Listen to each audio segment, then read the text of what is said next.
Good afternoon, everyone. I am Dana Jimenez Leuenberger for Los Cabos Home in Life, and welcome to our episode number 91. Well, guys, as you know, we're in October, and it's tournament season. So today we have a very, very special guest, Cabos legends. We have here Minerva Saenz Smith. How are you, Minerva? I'm doing great and happy to be here.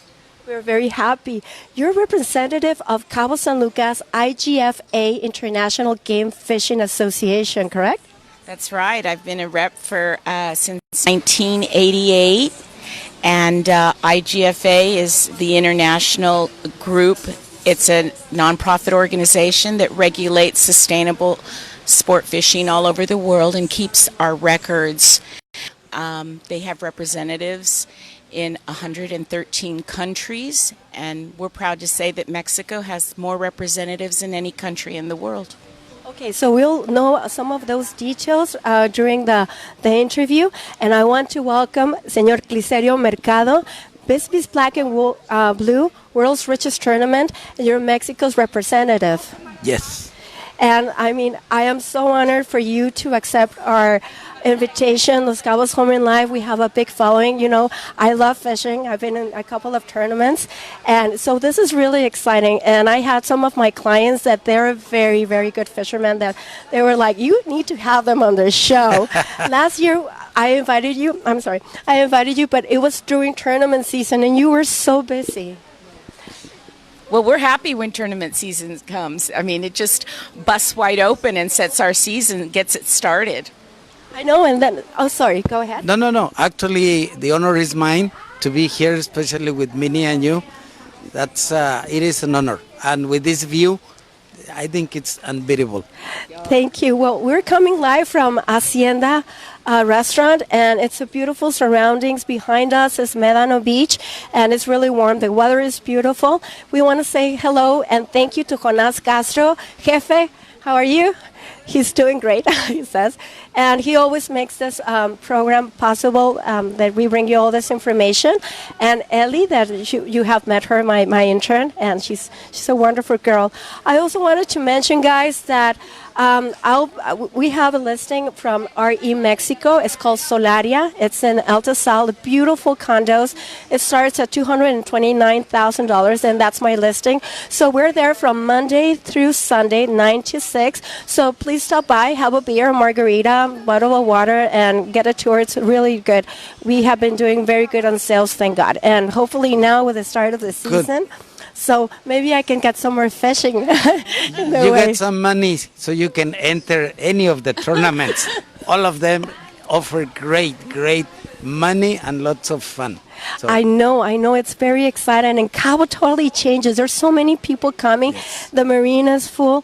So where do we start? Like Bisbee. When does Bisbee? We have the Bisbee on the East Cape and then the Bisbee here. Yes, actually there are 3 Bisbees, but I would like if Minnie starts, because actually the tournament opening the season is the Billfish Classic, which is one of the tournaments in which she is involved. Okay, please tell us about it. Okay, well, the first one that kicks us off every year is the Los Cabos Billfish Tournament, and it is owned by the Bonnier Corporation, world's largest publication of saltwater magazines, and they'll be registering on the 13th, and they will be fishing next week. It's a 3-day tournament. Fantastic. The venue will be held at Playa Grande, where it is every year. This will be their 21st year, and we're very proud to have them. And then after that will come Clicerio back to back, and he'll tell you about that. Los Cabos Offshore, which starts on the 17th. Registration is held like every year at Puerto Paraíso. This time it will be a sort of a test in this La Central restaurant. They are closing the restaurant to hold registration. So the guys, the anglers, will be in air conditioning. Full air conditioning Awesome. For registration. So they will be happy. Then this tournament fishes only 2 days, 18 and 19. And award ceremony will be held at Restaurant Maria Corona, very nearby from Puerto Paraíso, a couple of blocks away. and that is the first one. Then 2 days to prepare for the big one, the black and blue. And this year we're expecting between 125 to 130 teams with probably $3 million. Don't forget that the money for this tournament comes from, and actually all the tournaments, the money comes from the entries and what is called the jackpots, las pollas. Because people tend to believe a few years back that Senor Bisbee was sitting in his office and he decided, okay, this year take 4 million from that big stack, and that was for prizes. Believe me, a lot of anglers thought that he just sitting there and no, this year only 2 million from that stack. So no. All the tournaments take some percentage for the expenses. Most of them give out beautiful bags, embroidered, then t-shirts, hats or polo shirts, jackets. All of the tournaments try to give the anglers something to remember, some sort of memorabilia and collectibles. Nice hats, beautiful bags, and the rest of the money goes for prizes. Then the black and blue will have the registration on the 22nd, right there, again in La Central. 3 days of fishing, that's the 23rd, 24th, and 25th. And the big awards banquet will be at the pier, the cruise ship pier, the one that we most of the time say where the Cabo, what's the name of this big boat? The one with the platform, the catamaran? Yes. No. Yeah, the big one is a catamaran, but it's Cabo Rey. Yeah, thank you. The Cabo Rey, that big pier is the one for the awards banquet. But this year we're not gonna be able to use the big T because it's damaged. So we're only using the base. It's gonna be a hard logistics because in 84 straight meters by 9, we'll have to make 800 people fit for dinner and have a stage. You know about logistics for big dinners. Mm-hmm. You imagine the big screens, sound, stage, and this and that. It's going to be tough this year. We'll make it happen. We'll make it happen, yes, with the help of a lot of people. A lot of people help. Mm-hmm.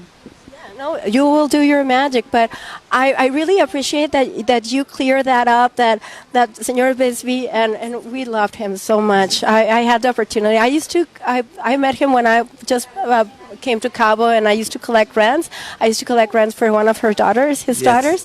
So that's how he met me, and he said, tell me your story, sit down. So every month he would have time for me. Can you imagine how cool that was? And he would ask me, just tell me important stuff about Cabo.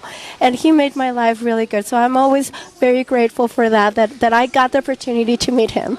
Yes, he was a very, very nice man, and he had a memory like very few people.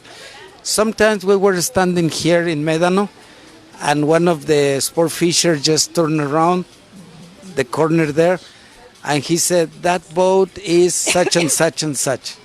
Then the boat came into the harbor, and it had a different name.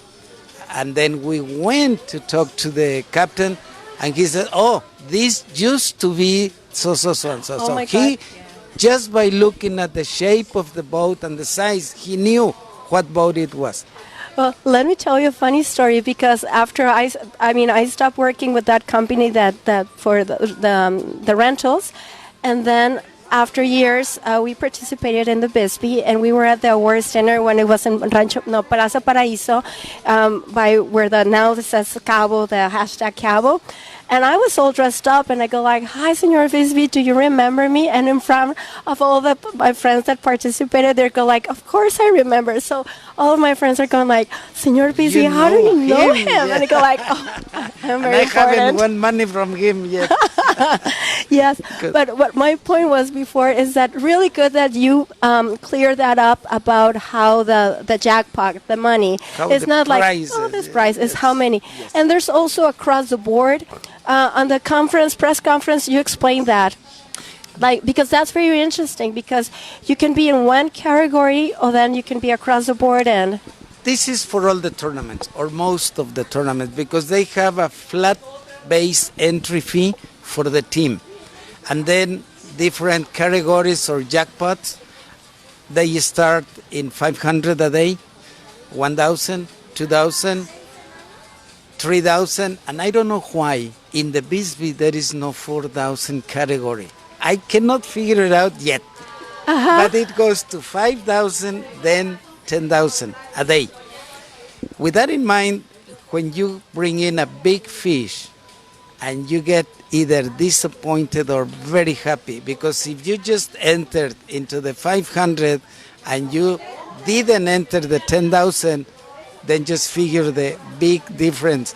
That's why sometimes you see the first place making $200,000, second, third, and fourth coming up to close, very close to 1 million each, and you say, what happened? Didn't he just won the Bisbee? Yes, but he didn't win the money. So there are two different issues there. That is very interesting. Yes, because for normal folks that they're not into the fishing, but a lot of people here, like locals, like to follow it because it's such an exciting thing. And how many people are by the marina when you see the boats and they put the fish on the little cart to go to the weigh-in? That is so exciting. A whole ceremony. And this brings to my mind, remember in one of the little LCO, the Los Cabos offshore tournament, one guy was standing there just getting off the boat with his dorado. Yes, regular size dorado. That went viral. And I think Pancho just took it right out of his hands. He was just standing with the fish like this, and you see the sea lion coming up. Take it in. He was being a show off. Like, look at that fish, right? Remember? Yes. I know, that was so exciting. And the face on the guy, you can see the video now and again. How much money did Pancho took up from his hand? Probably something like, because it was a little tournament, probably you're talking about $40,000 for that fish. $40,000. Yes. Oh my God, that's a really nice car there. Yeah. It's a very expensive dinner. It was, yes, very expensive dinner for Pancho. Oh my God, that is so cool. So saying across the board, what figure are we talking about? Something in the 70,000s? Yes, when you talk about across the board, there are two across the board meaning for that. You're talking about $71,500 for the regular, but 4 years ago, who was it? The Chupacabra. I remember that. Yeah, the Chupacabra challenge. You know, there is a group of probably 35 teams that make the core of the tournament. These 35 teams fish most of the tournament, probably 4 out of 5. And these guys they own the boat. The boat is probably 10, 12, 20 $million each boat. It's a Hatteras, right? Well, Hatteras, Viking, you name it. But they are mostly custom made. Yes. I would like to say a name, Marta McNabb. She just had a new boat last year. Custom she won made. a Bisbee, right? She has won twice. Go Marta. Yes. And let me tell you, she's one example, because she did. One time she won $1.2 million, and she said half is for my captain and the other half will be split between the two deckhands. That happens here in Cabo. It's life-changing for the crew. Oh, of course. Also, there is another team. I remember the name of the owner, Ned Wallace. What is the Tiger Spirit? See? Those facts are known. He did the same at one point with his captain and crew. Also, I don't know why 1.2 million don't like them, probably. I think probably, Clicerio, you could tell me if I'm right, but I believe that some of these teams that do this and are together in such close proximity become a family. They are. They become a family. You are correct. We even make jokes that the wife and the husband are the owner and the captain, you know? Yes. So it's beautiful to see that. It is a community. Those 35 teams, out of those, Chupacabra came up with the idea. Guys, how about if we put in $20,000 a day? So that brings in $60,000 and brings the across the board to 131,500. So it's a lot of money. Obviously, they are expecting to see, like last year, Chinito Bonito, $3 million, 6,000. He was just in the store. And we made a joke. I said, hey, I guess I'm going to be seeing you every year from now on. And he said, oh, yes. And I said, forever. And he said, yes. Yes. $3 million. $3 million. And what boat was he in? Chinito Bonito. Bonito. Okay, because, okay, yeah. His name is Charles Lee. Most of them name the boats related to the business. You see Pocket Change, obviously it's a banker. New Lease. Hammer Time. Matt Campbell's boat. Yes. If Matt is going to see this interview, Yes. hi, Matt. And Bad Medicine, That's right. Witch Doctor. Oh, Dr. Phil. Yeah, Yes, that's see, right. see. Yeah. Chris Erickson with his, what's the name? Bad Medicine, okay. Then you have Bad Company, which is not bad at all. I think you keep up with Anthony. Yes. He's got a new 144 feet. That's And he's- lendingtree.com. Yes, so there is a lot of money. Little bit, yeah.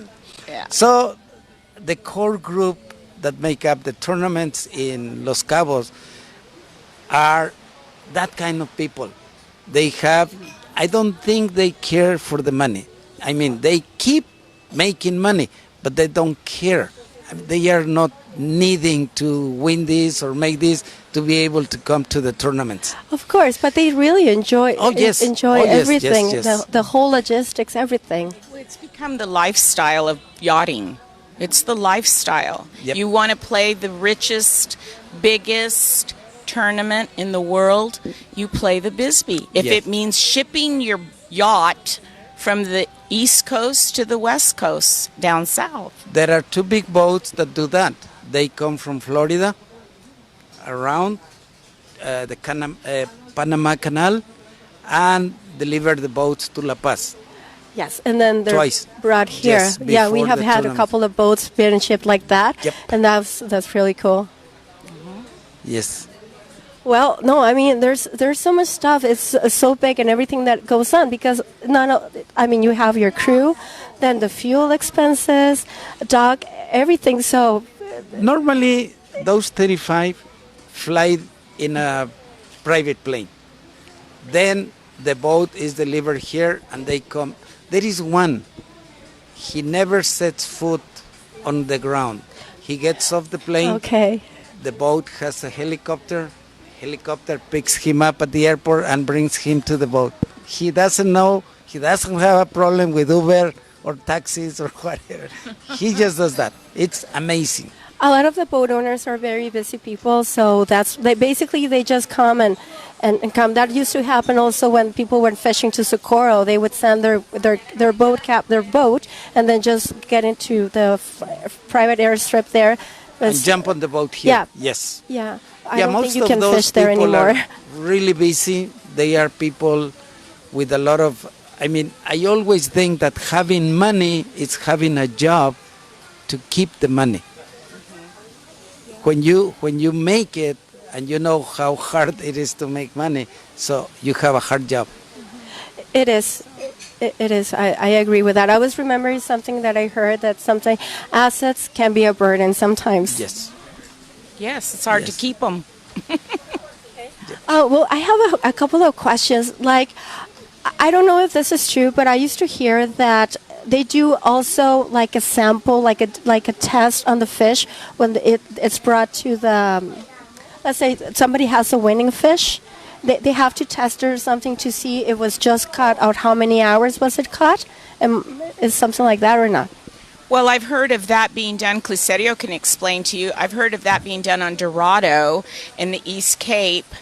I've not heard about it being done here, but he would probably be able to fill you in on that. Oh, yes. We have a marine biologist, Raul Rodriguez. I think he's been with us for probably 20 years. He's a professor at Cobach, and he makes sure that the fish was caught today. Obviously, there have been a reason. At one point, there showed up somebody with a frozen fish. Oh. Another time, somebody came up with a fish with ice and lid. I mean, there are so many things that we do not make public, whether it's her tournament or mine. We don't publish those things. We just put it aside, but there is somebody like Raul Rodriguez and sometimes the University of Baja California Sur sends somebody to take samples, and also CIPNOR and some other institutions and come by at the tournament or tournaments, because they don't do it just with one. They take samples for a lot of reasons, especially research and the studies that they are doing or surveys that they are taking to keep informed about the stock. Okay, that's good information. So Minerva, I wanted to ask you about being the representative of Cabo San Lucas IGFA, International Game Fishing Association. That is a big thing. It is a big thing because most tournaments recognize IGFA as a body that can regulate and can judge over a lot of things. So when they need a second opinion, or if they want to fish their tournament or just fish for a world record, it's IGFA who makes those outlines and those rules to fish by. And it's IGFA who certifies if the fish was, in fact, a good catch. I'll give you an example. Guy Yoakum off the Suertudo a few years ago, yes, he joined the catch a world record on a mustad hook competition and win $1 million. He entered that competition. It was going to run for 1 year all over the world. In the United States, a bass fisherman had broken a world record on a mustad hook. Unfortunately, he was disqualified because of not having a fishing license. So 1 week before the end of the catch a world record on a mustad hook and win $1 million competition, Guy Yoakum and a beautiful team, very, very well known here in Cabo as being super tuneros, knew that there was a lot of tuna, big cows, far out in blue water, and so they went on a mission, and their mission was they were not going to return without a large cow. Well, as their luck, being called El Suertudo, would have it, they caught a 427-pound yellowfin tuna, and that is when I come into the picture.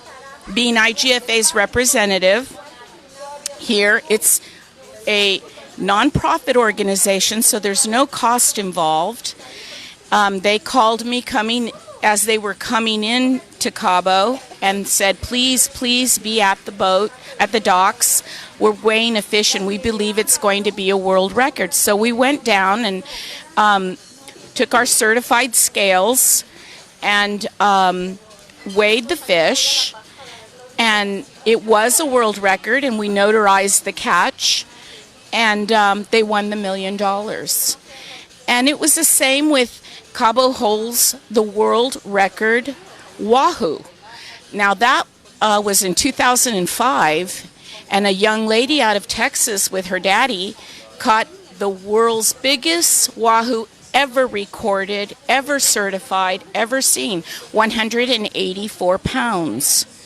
And we were fortunate enough to certify that record too. And so that's a lot for Cabo. You know, Clicerio can tell you a lot better than I do. We may not grow the blue and the black marlin as big as other places in the world, but we're known as the striped marlin capital of the world, and we grow them big enough for the richest tournament in the world. So, Cabo, I mean, it's just geographically and by nature and by the way God would have it, we have riches in big saltwater game, Aren't we so lucky to live here? It's such a wonderful place, as Cabo. I mean, you have everything here. I'm just so in love with this place.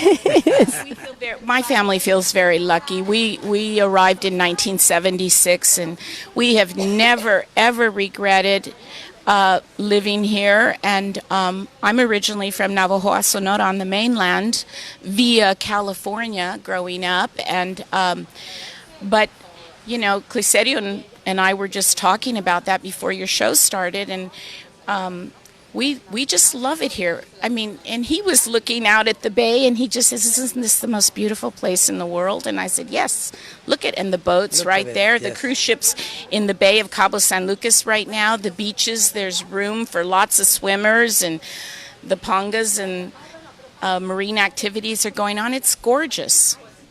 So since 1976, so back then it was so simple here, right? Like Cabo, it was basically a very, very small town, and you've seen it all grow up. Well, there was 800 people in Cabo. Some argue that there was 1,000, that the sign that said 800 was old. So you can take it for whatever you want.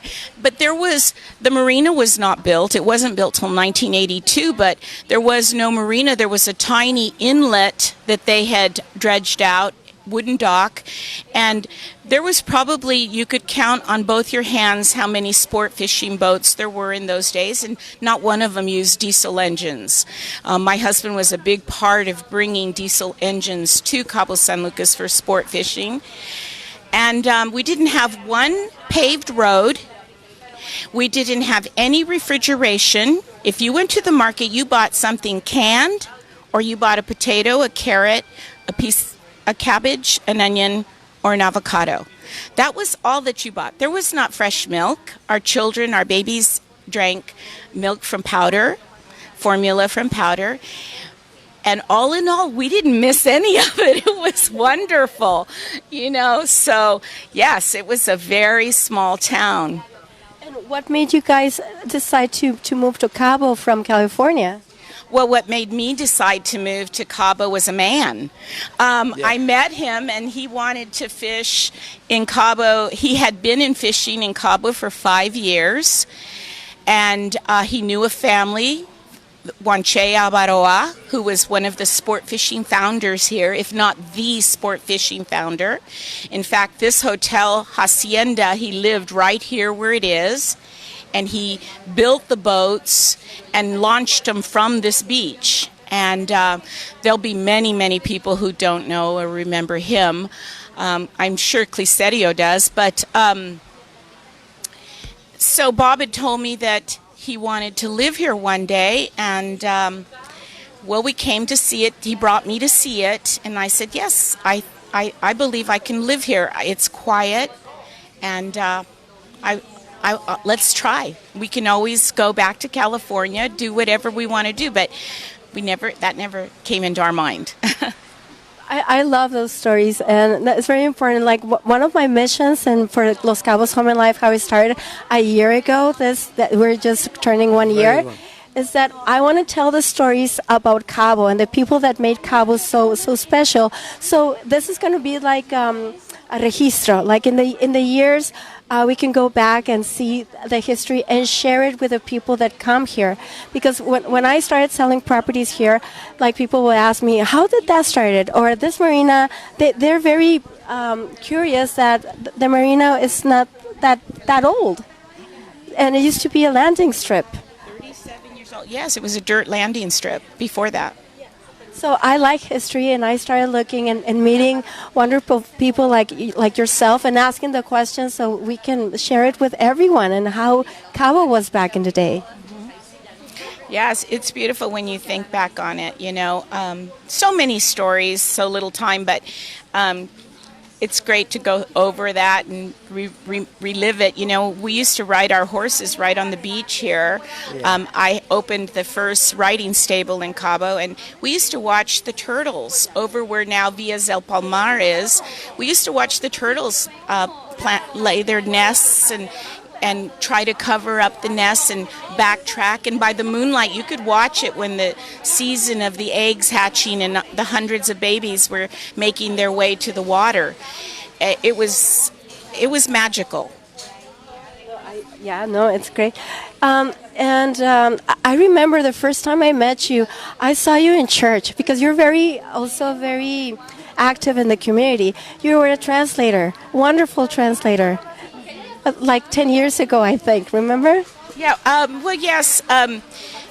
We, our faith is very important to us, and I have been translating the Spanish services, Christian non-denominational services, into English for many, many years. But now, because everything has grown so much, there's many, many churches with wonderful translation, simultaneous, and little machines that go in their ears. And so now I sit in the pew and I'm happy about it.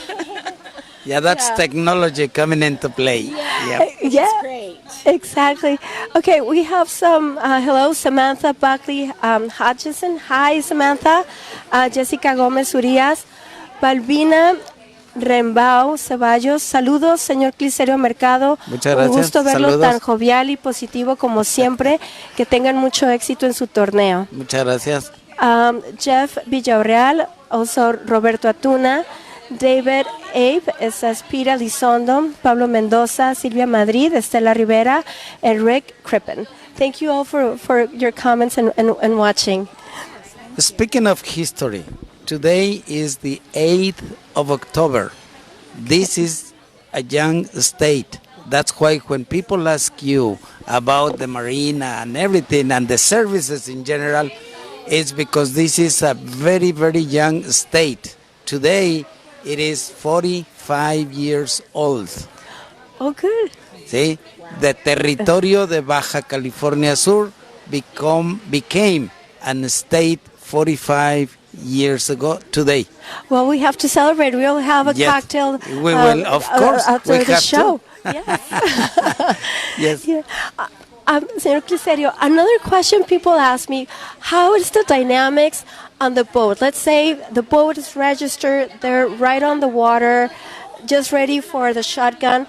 How many anglers? Can they also, like, if one is hooked to the fish, can they just pass the... Yes. To begin with, the rules in the Bisbee tournaments as well as in the other tournaments are based on IGFA rules. We made, as everyone, we made some changes. Now we do not regulate how many anglers are registered. But there are physics. You can only have 4 reels working, 4 lines in the water, and 1 for live bait. So that makes the requisite of having only 4 anglers fishing at any given time. Even though in most of the tournaments you can register up to 8 anglers, 6, 5, whatever. But fishing is some other story. And it's up to them how to select what rod is for whom. Like you have 4 anglers, you have 2 rods here and 2 here. Yes. And you say, okay, this is Robert, that's Luis, that's Andres, and that's Pedro. And luck will have it who gets the bite. Yes. So that's one. Second, the Bisbee made a change based on demand.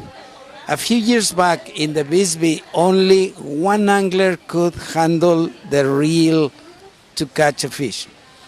But the older guys started to say, okay, I am too old to grab an 80 or 130 reel and the rod, and they are very heavy to jump into my chair. So we had to change the rule. Now anybody can work on the line as long as nobody touches the line and the rod while somebody is fishing. So still there are rules, very strict rules. Something else. All the tournaments, the fishing tournaments, are gentlemen's tournaments because they know each other. It's unheard of in the last, 10 years that we have had somebody cheating. No, that doesn't happen because there is a lie detector at the end of the tournament. Okay, so tell us about that. anybody into the money will have to undergo a lie detector test. We call it the affirmation of the truth. And who does that? Who's a person? There is a very professional guy. Is he like trained by? No. He was, let me explain. Okay. This guy, the very first guy we had with the lie detector, he came from the FBI. Okay, that's what I meant. He used to work for the FBI. Later on, he was, how do you call it, retired. And then he set up his private practice. But he was very trained. I don't think he even needs a lie detector. He must be just looking at the person and saying like, It's a whole...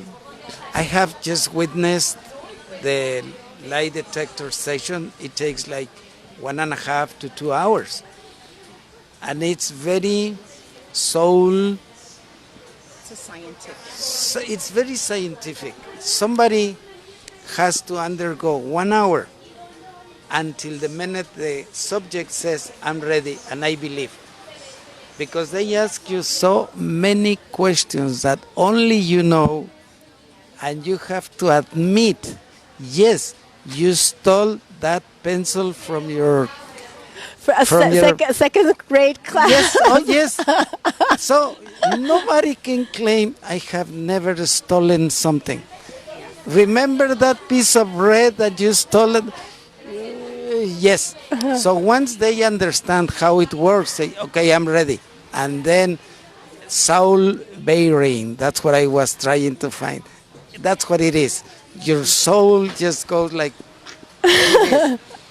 And so after that, everybody and anybody who has participated in that tournament is sure that the winner is a bona fide winner. It's very demanding. So you have the marine biologist to make sure that that catch was caught or fished today. Mm-hmm. And second, you have the lie detector for you to say, yes, I caught it as a gentleman. I did what I said I have done. And third, you have to present the rod, the reel, the line, the leader, everything you use to catch that fish. What about video? Like, can somebody be taking also. video when they're on the boat? Videoing on all the tournaments. All of the tournaments. Because now you tell me somebody fishing or not without the telephone with the capacity of catching something in video. So, yes, especially for catch and release. Because the video shows species, how you handle the fish to release it. You have to take the hook off and then release it properly. That in such a way that it doesn't get damaged. You don't have to take the fish out of the water. Really. In a good release, you don't take the fish out of the water. That's correct. You know, I have had the opportunity to fish with very, very talented captains. Brett Eller, my friend, he's one. Oh boy, that kid he's very talented. In Thai Valley, I have a lot of respect how they handle their boat, how they talk to their crew. They're friends with their crew. That's so cool. And I've seen we fished one, I think it was a Triple Crown with Brett. And how they do everything. So it's since the beginning, from the preparation. So I'm very fortunate to have had those opportunities. You have the captain up in the controls. You have the deck hands running to set up everything and helping the anglers. And they know the rules. They know they cannot touch the rod or the line once they have a fish on the line. They know. But you can see in a boat that everybody does something. The minute a fish hits a line, everybody works to get the to reel in the rest of the lines. Yes, it is an orchestra fishing out there. Yes, it is. They're synchronized. Those teams know what they're doing. That's what they do for a living. They're incredible. We have some of the most wonderful anglers in the world here. I do agree with that. So when a fish has been caught, because I remember it was less than 10 years ago, somebody did not come into the marina. They had a winning fish, and they were late. How could that happen? Well, that particular tournament you're talking about is the Los Cabos Tuna Jackpot Tournament. That is the world's largest tuna tournament. And we're very proud that it is done here. It also happens in Los Cabos, yes. And it has a time limit of when you have to be inside of the marina.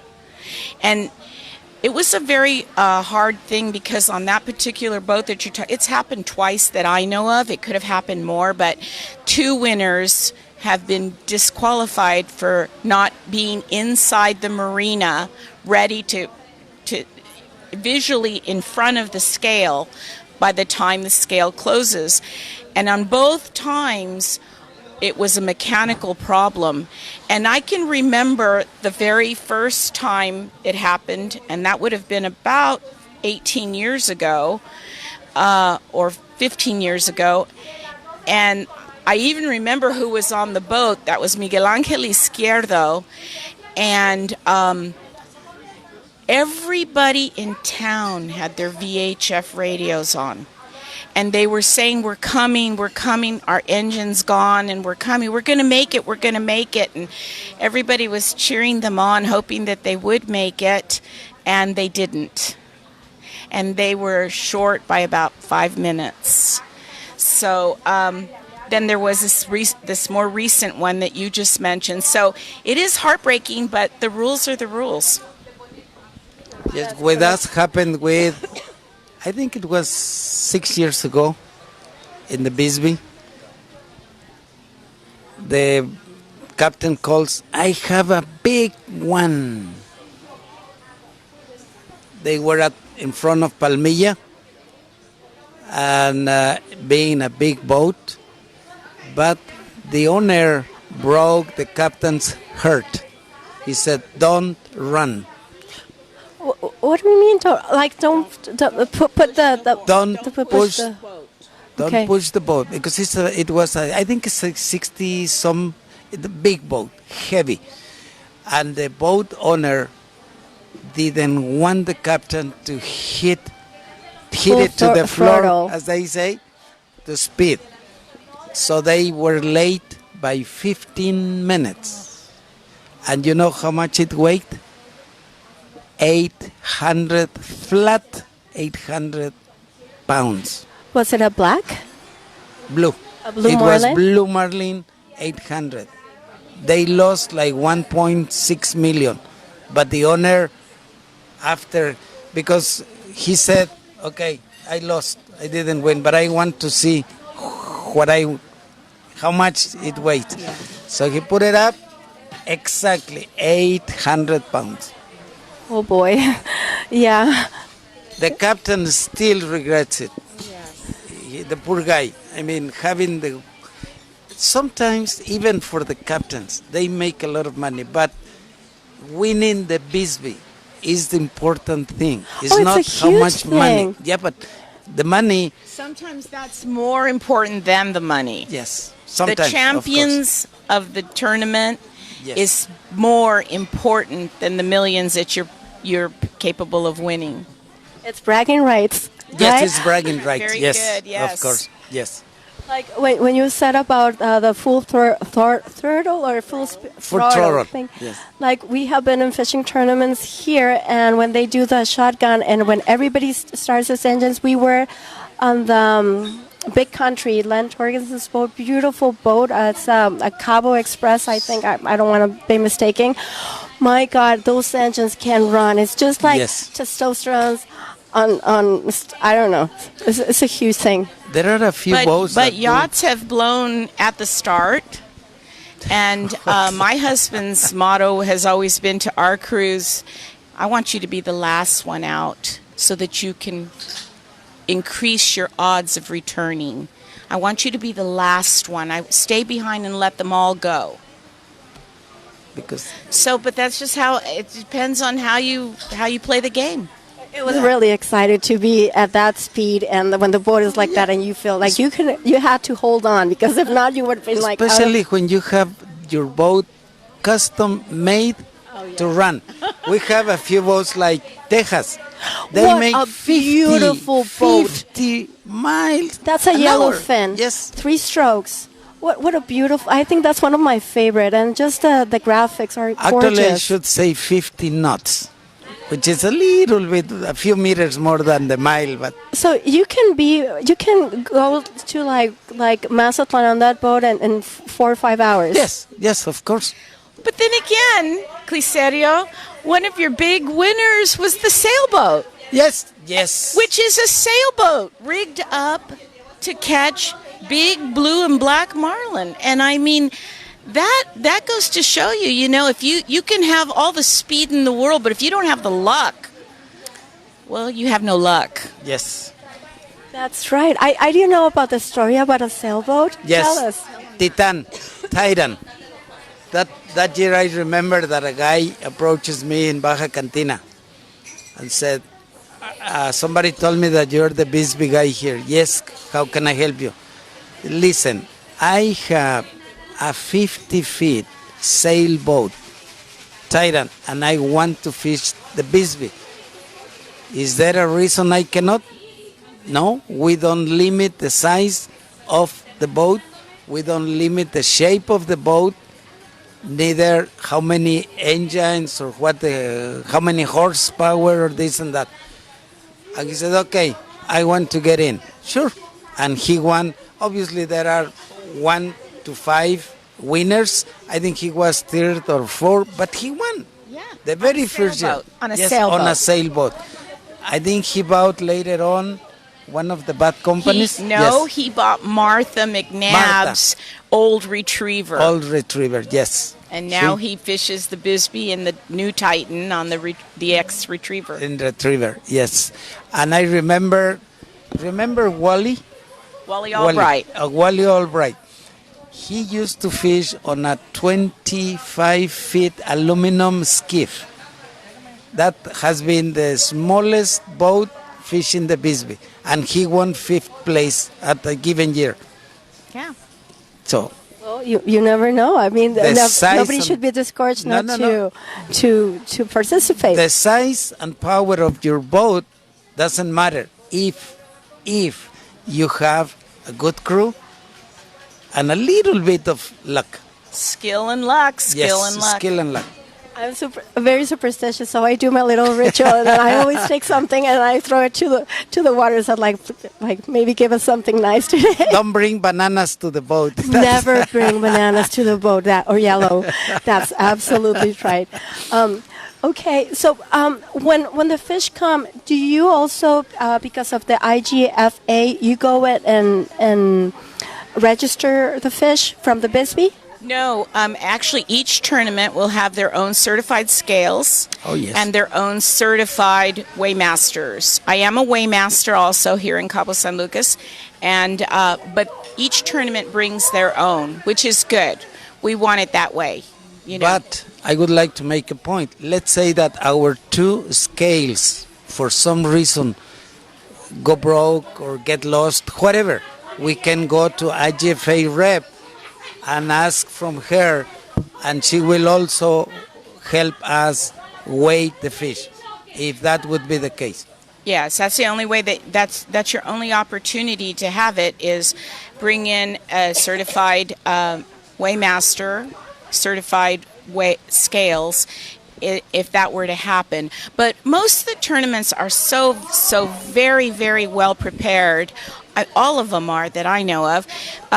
They have their backup scales and they have their weighmaster, and So, they're all prepared for Very this. professional. You've got to be. There's so much Yes. money at stake. That's right. I wanted to ask you, how did you start it, to be the representative of Cabo San Lucas in the International Game and Fishing Association? Well, IGFA was established in 1939, and everybody in the fishing industry, for sport or for money, knows who IGFA is. And so when my family decided to open the store, we thought it would be a wonderful idea. I had already purchased a couple of certified scales to have there, and there were no women in the world IGFA reps at that time. And so one of the requirements is how well you are in the sport fishing world. Well, I know how to fish. I can fish as good as anybody else. What I don't handle very well are the seas anymore. I was a swimmer when I was younger, and I have bad ears. So when I filled out the application and sent it off to IGFA, the application stated, do you hold any world records, and how often do you fish, and blah, blah, blah. I was very honest. I said, I don't. I try not to get on boats anymore. And they couldn't believe it. And they told me no. They said, no, I'm sorry, we don't think that. And then Donald Tyson from Tyson Chicken, who sits on the board of trustees at IGFA, not any longer, he has passed away, he was fishing down here. And he had a guest on his boat that they thought would have caught a world record wahoo. And there was nobody here. So it's 1988. There's no one here that's certified, but he knew I had a couple of certified scales. So he sent a messenger from the dock down to my store, and he said, can you come and weigh this fish? And I said, certainly. So I go down and I weigh the fish, and I said, no, I'm sorry, that's not a world record. And he just was very quiet, just looking at me, and okay, what do I owe you? And I said, well, you don't know me anything. This is what I do. And he said, well, thank you. And so I went back to the store, and so that evening before I closed the store, he popped his head inside and he said, Minerva, do you still want to be an IGFA rep? And I said, I do. I really do. And he said, I think you would make a fantastic IGFA rep. You're already doing it. And he was very, very complimentary to me and very grateful. And the next thing I know, 2 weeks later, by now there were 5 women in the world, IGFA reps. And the next, I think it was a week to 10 days, they sent me a note that I'm an IGFA rep. So I've been an IGFA rep for... Ever since. Yes, ever since. Good. What a cool story. Thank you for sharing that. And you're such an admirable woman. Like, we look up to you, and you're such an important part of the Cabo. And also, from every of my clients, every boat owner, like, they all admire you and respect you so much. And so many people said, you have to have her on your show. So I'm glad that this year it was able to, that you were able to come. So this is a big, big gift, un regalo grande. Well, you're a lovely lady, and this is a wonderful program, and I'm very proud to be here. Thank you for inviting me. Thank you. Señor Clicerio, I think we're coming to the end of a show, and they're sending us some cocktails, and then if you can just tell us the details for the Bisbee, what can people go and see the weigh-in and the dates. Okay. The dates are from the 22nd to the 26th. Registration will start in Puerto Paraíso around 2 p.m. And this year, you know, we have made the Bisbee Mexicans since what? When do you remember that we started playing the national anthem and honors to the flag? 15 years? Maybe Because more. okay, maybe. I think it's more. It's more, okay. we decided to make it Mexican because it happens here. Okay, it was started by an American, Bob Bisbee, but the Mexican participation has grown to probably 20, 22, 23%. So, and it's a Mexican event. And that Mexican participation of 23 to 25% isn't even the fish, because the fish are Mexican. Don't forget that. Yes, yes. So we have honors to the flag, then the national anthem, and this year we'll have a show. I have to say it's Coco Bongo. Oh, no, you please go ahead and say it. Yes. I mean, they were having a problem with the community, and they jump in the gun because they couldn't. They are our sponsors, yes, but they have to go by the law, and they were trying to put like 95% of the wall with how do you call it? Anuncios luminosos. Their logo? No, just announcements, but with lighting. Lighting up the whole front of the business. The law says that you can have your logo by 5% of the surface that you have. See, that is separate from being our sponsor. So they will have a show around 7:30, like for 20, 25 minutes. It will be the first time we have something other than Mexican dancing, pre-Hispanic dance, because we need fire to light up the torch that we keep the whole week there. After that, cocktails like every year, and snacks. 3 days of fishing. That means that in La Terminal Marítima, which is where Cabo Wild Tours is, the Cabo Wave, and there is another boat, Cabo Escape. People can go and see the start of the tournament. That will happen at 8, but you have to board and be at the boat by 6:30. Okay, and we'll send all the details. We want to be on the boat. I've never been on the shotgun, so please. That would be awesome. This is an invitation. Minnie, anytime you want. Yes, thank you. There are 3 days. Thank you. We look forward to this. Yes. Okay, guys, so we're coming to the end of the show, and they just sent us a cocktail. This has a special meaning because, as you know, October is Breast Cancer Awareness. So, Roberto, hi. Buenas tardes. ¿Cómo estás? ¿En inglés o en español? En español. Ok, ¿cómo se llama el trago? El trago se llama Guava Mama, es el cóctel del mes. Contiene ginebra, aperol, guayaba, toronja y limón. Okay, ¿el nombre otra vez? Guava Mama. Guava Mama. Don't you like that name? So cheers. Congratulations. Thank you for being on our show, for being our special guest. Hello. And good luck on tournament season. And also, when you guys come here in October, the procedures of this cocktail, they go fully to the Breast Cancer Association. So that's something special to come. And we want to thank Jonas Castro, Radio Diferente, to make this possible. Hacienda for inviting us, and our special guest, Minerva, Don Clicerio. Un honor. It's such an honor also Muchas to gracias. have you. Cabo Legends.